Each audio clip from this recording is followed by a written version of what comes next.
Today there is interesting news from the Baltic and North Seas. Here the United Kingdom ramped up its role in the campaign against Russia's Shadow Fleet, a vast network of aging uninsured oil tankers used to dodge sanctions and bankroll the war in Ukraine.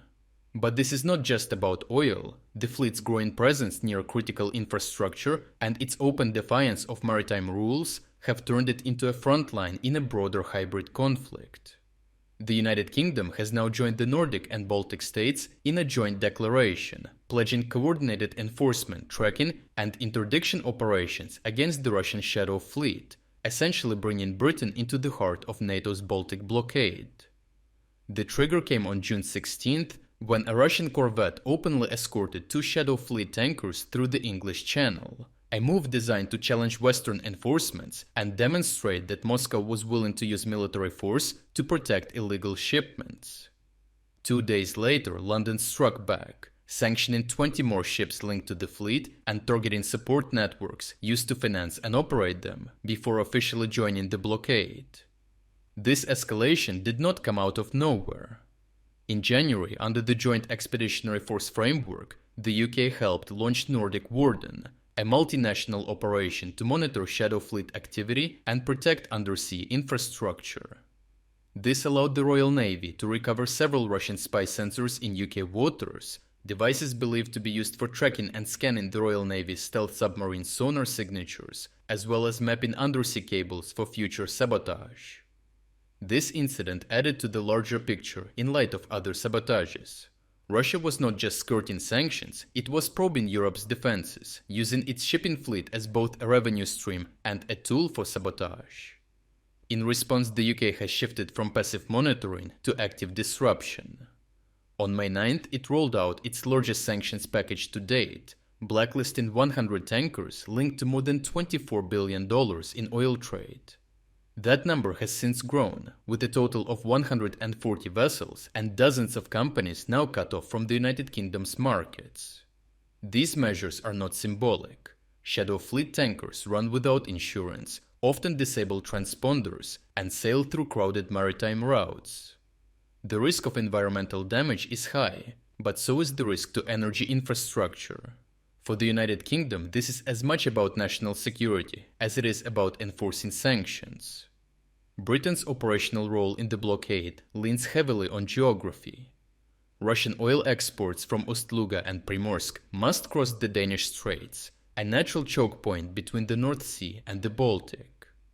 UK naval patrols now pass through Skagerrak and Kattegat, linking up with Danish and Swedish forces around Bornholm and Gotland. Surveillance aircraft track tankers that switch off their tracking systems or take suspicious detours. This is not about boarding every ship. It is about cutting the options down until the fleet has nowhere left to run. The United Kingdom brings technical tools that others do not. Its P-8 Poseidon aircraft, sonar-equipped frigates, and seabed monitoring teams, originally designed for submarine warfare, are now repurposed to detect sabotage risks. Additionally, undersea patrols sweep for devices like the Russian spy sensors found in April. If Russia uses the Shadow Fleet to mask grey zone operations, spying, jamming and cable interference, like they already did in the Baltics, then Britain's tools become the early warning system. That system matters. These ships are not just carrying oil, they're carrying leverage. A major spill could wreck the Baltic coastline.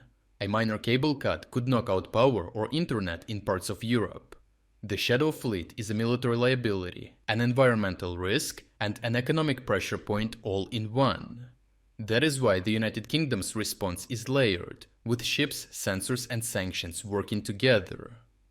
Overall, Britain's entry into the blockade turned a regional enforcement effort into a full-spectrum containment campaign. Moscow's provocations, from escorting tankers to prevent boarding to underwater espionage, have forced this shift. Now, with the United Kingdom closing off exits from the west and Nordic states tightening control from the north and east, the window for shadow operations is narrowing. Russia still has ships, but fewer safe routes. And each time one slips through, it faces more eyes, more pressure, and fewer chances to vanish again. If you are against the invasion of Ukraine and you want to support the work that I am doing, consider subscribing to our own independent news website. Here you can find our exclusive strategic insights, comprehensive overviews of all fronts, and regular tactical analysis videos. By subscribing, you will not only show your support for this channel, but also help and defend independent journalism. The link to our website is in the description. Thank you for watching this report, and I appreciate everyone who stepped up to join us.